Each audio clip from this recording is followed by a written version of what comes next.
Šajos ekonomiski grūtajos laikos, kad līdzekļu daudzums ģimenes budžetā ir ierobežots un tēriņu limits dažādām mazāk svarīgām vajadzībām vispār tiek izslēgts no ikmēneša patēriņu saraksta, katram autovadītājam gribas tomēr braukt ar tīru auto.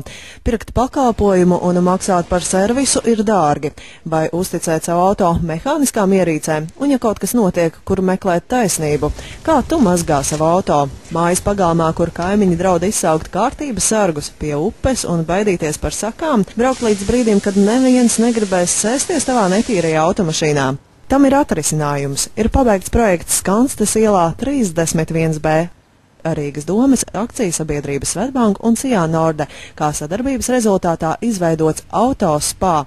Kas ir AutoSpā? Tā ir automātiskā automazgāšanas stacija, kas darbojas 24 stundas diennaktī.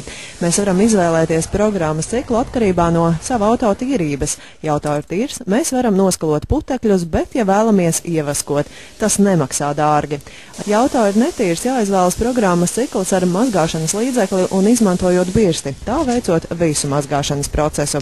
Mazgāšanas process ir ļoti vienkāršs un nav nepieciešama apmācība.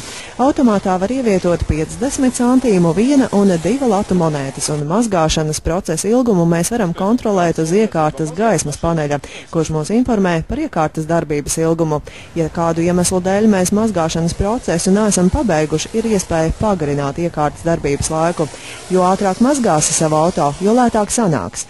Kad auto nomazgāts, mēs varam iztīrīt arī salonu. Beidzot salonu tīrīšanu, katrs autovadītājs novērtēs ierīces sūkšanas jaudu. Tā ir iespaidīga.